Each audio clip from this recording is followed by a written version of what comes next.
For many centuries, people like you and me have been reading the Bible. We have believed that it is true.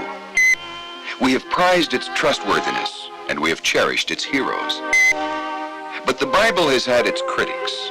These people see the Bible as just another ancient book with little value as history.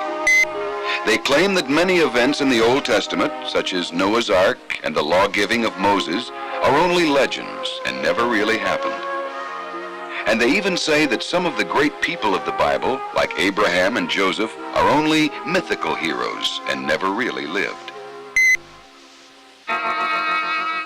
If you have sometimes wondered about the truthfulness of the Bible, the science of archaeology has a message for you. For almost 200 years now, archaeologists have been excavating in Bible lands, and they have made many discoveries that show the Bible is indeed an accurate record of the past. In the next few minutes, you're going to see some of these discoveries. But perhaps you ask, what is archaeology, and what does it have to do with the Bible? Archaeology is a study of the past. As the archaeologist digs into old ruins, he finds artifacts, oil lamps, pottery, weapons, clay tablets, and even entire cities. The search for artifacts began about 2 centuries ago, but the pace has quickened in recent years as the methods have become more systematic and scientific. Ancient cities and their artifacts are often discovered by digging into mounds like this one. Archaeologists call it a tell, from an Arabic word meaning hill. It looks like an ordinary hill, but it really is a large, dirt-covered city. Let me explain how a tell was made. An ancient city was usually built on a hill, for it was easier to defend the city when enemies would have to climb up a hill to attack the city walls. But even so, cities were sometimes destroyed, either by enemies or by earthquake and other natural disasters. Sometime later, a new city would be built on top of the ruins of the old city. In this way, over hundreds or even thousands of years, many cities would be built on the same site, each on the ruins of an earlier civilization. At Jericho, for example, 17 different levels of civilization have been found. Today, when archaeologists excavate a site, they dig through one level of civilization after another. And the deeper they dig, the older, more primitive the artifacts they discover.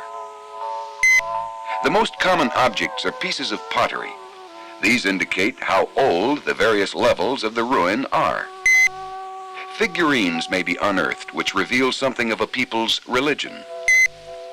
Panels on stone or ivory depict war and the siege of ancient cities. Sometimes a whole library of clay tablets will be found. 50 years ago, a library was found at Nuzi, and among the thousands of tablets was a map, the oldest map ever discovered. The 4 circles are cities, and the one at the lower left is named Ebla. But the location of Ebla remained unknown until 1975, when the city was discovered in Syria by 2 Italian archaeologists. This is the most exciting discovery of recent years. For at Ebla, they found a great library containing 20,000 clay tablets. These tablets were made about 2400 BC, some 500 years before Abraham. They tell of Eber, the greatest king of Ebla, who is probably named in Genesis 10, verse 21. The Ebla tablets also mention the cities of Sodom and Gomorrah. This is the first reference to these cities ever found outside the Bible. But what does archaeology have to do with believing the Bible is true? Archaeology has confirmed that the Bible is a book of history, telling about real people, real places, and real events from long ago. Other great religious books of mankind, like the Koran of Islam and the Vedas of Hinduism, are not books of history. So the Bible is unique, for it actually tells about real people who actually lived. Yes, archaeology is proving day by day that the Bible is rooted in real history. Many discoveries have been made, like the great Hittite city of Hattusis, that confirm the historical accuracy of the Bible. And in many cases, these confirmations have come at the very places where the Bible was once dismissed as myth and legend. Let's begin a trip through the Old Testament and look at some of these archaeological discoveries. The Sumerians were the earliest people who lived in Mesopotamia, the land between the Tigris and Euphrates rivers. Many centuries later, Abraham grew up in the same area. Here is a Sumerian seal about 5,000 years old. We can see that sacrifices are being offered. Vegetables already lie on the altar, and the man is carrying a lamb to be offered. This reminds us of the first sacrifices in the Bible, where it says, Cain brought to the Lord an offering of the fruit of the ground, and Abel brought of the firstlings of his flock. The early chapters of Genesis tell of a great flood over the earth. For centuries, people have wondered, could this be true, or is it just an unusual story from the Bible? Accounts of the flood have now been found outside the Bible. Today, we know that many ancient people had stories about a great flood and a big boat that saved people from the waters. The first of these stories, the Gilgamesh epic, shown here, was discovered about 100 years ago in the ruins of Nineveh. These Babylonian tablets give many of the same facts about the flood that are found in the Bible. According to the Gilgamesh epic, 3 birds, a dove, a raven, and a swallow, were sent out of the ark to see whether the waters had receded. 2 of these are named in Genesis. After the people left the ark in the Babylonian record, the first thing they did was build an altar and offer sacrifice. And that's just the way it is in the Bible. But even though there are similarities between the Gilgamesh epic and the story of Noah, there are also great differences, especially in their view of God. The Babylonian story is crudely polytheistic. After the flood, the gods were so hungry they swarmed around the sacrifice like flies. But in the Bible, from the beginning, there is an exalted monotheistic view of God. The Gilgamesh epic was discovered in 1872. Since then, flood stories have been found in the memory of people all over the world. These accounts establish that many people in ancient time accepted a great flood as a fact of history, just as the Bible says.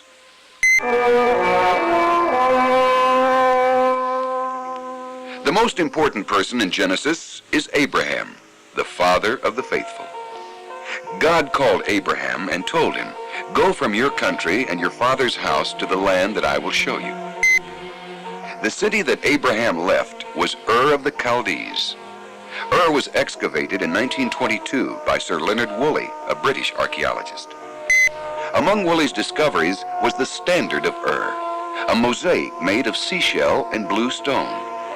It shows Sumerian men fighting in battle and afterward celebrating their victory. The standard pictures a battle chariot. After the battle has been won, the men lead a bullock to the altar to be sacrificed and then eaten in a feast. A prince is serenaded by a musician plucking the strings of a lyre, a smaller version of our modern-day harp.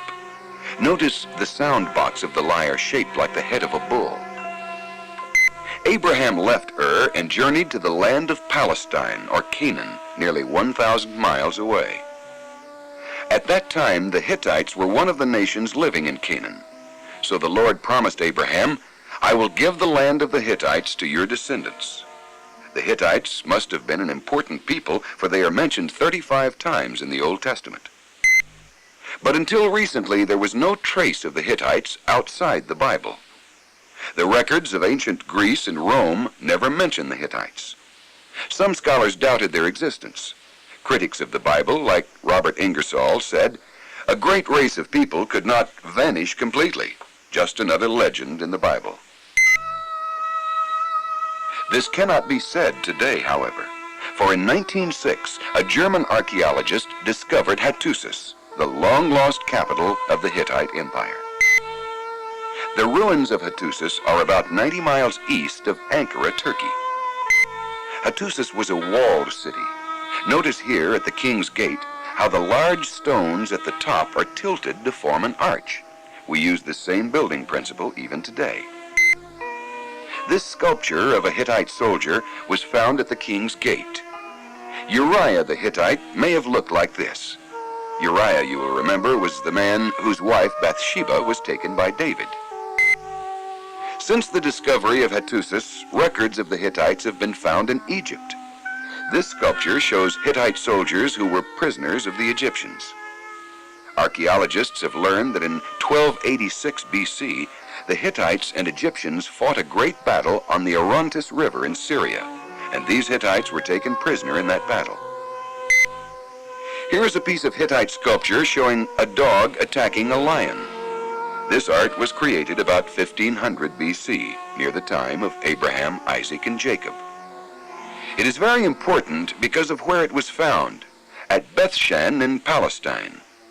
This shows that the Hittites did live in the land of Canaan in the days of Abraham, just as the Bible says. The Old Testament has another reference to the Hittites in connection with the death of Abraham's wife, Sarah. Abraham and Sarah spent much of their lives wandering with their flocks through the hills of Judea, shown here, near the ancient city of Hebron. When Sarah died, Abraham purchased the cave of Machpelah from Ephron the Hittite as a burial place for his wife. The tomb of the patriarchs in Hebron probably covers the cave of Machpelah, where Abraham and Sarah and their descendants were buried. Back in the days of Abraham, Isaac, and Jacob, Nuzi, located east of the Tigris River, was an important city. The people of Nuzi were called Horites in the Bible.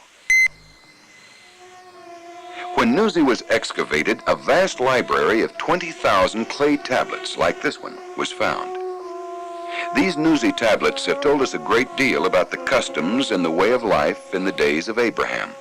And these tablets prove that Genesis gives a very accurate picture of everyday life at that time. For example, the Nuzi tablets describe marriage agreements that often included a provision that if a wife failed to have a son, she would provide a second wife or handmaid for her husband. We have examples of this in Genesis. Sarah brought her handmaid, Hagar, to Abraham, and Abraham had a son, Ishmael, by the handmaid.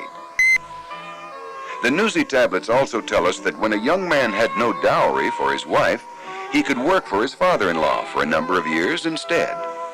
And this is exactly what Jacob did, working 14 years for Laban so that he could marry Leah and Rachel.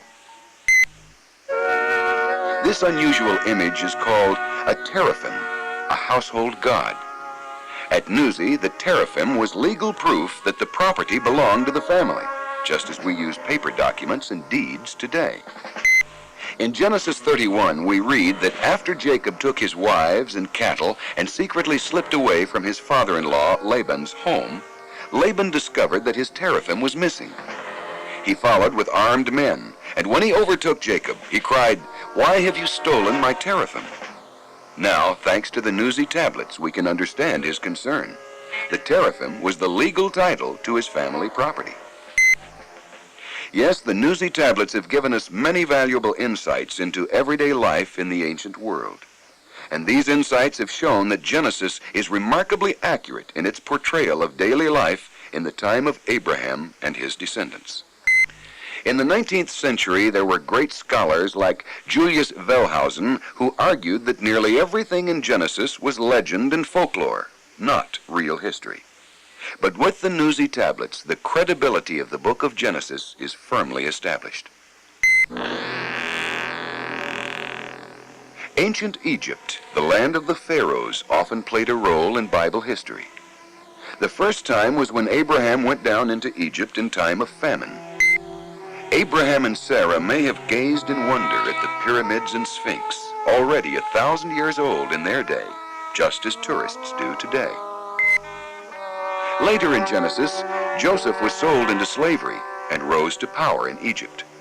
Then when famine gripped the land of Canaan, Jacob and his family went to Egypt and settled there.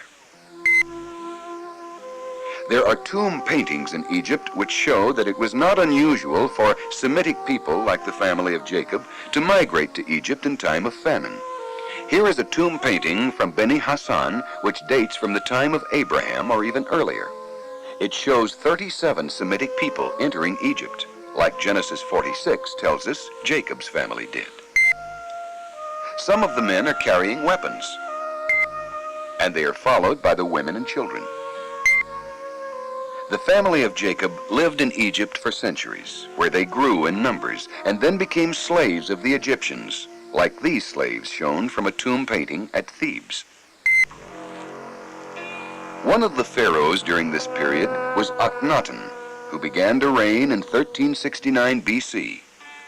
Akhenaten is the only pharaoh in the long history of Egypt who believed in one God. Here is Akhenaten with his beautiful queen Nefertiti worshiping the one god Aten under the image of the sun. We can only wonder whether the Israelite slaves had somehow influenced this pharaoh to abandon the many gods of Egypt and begin worshiping only one god.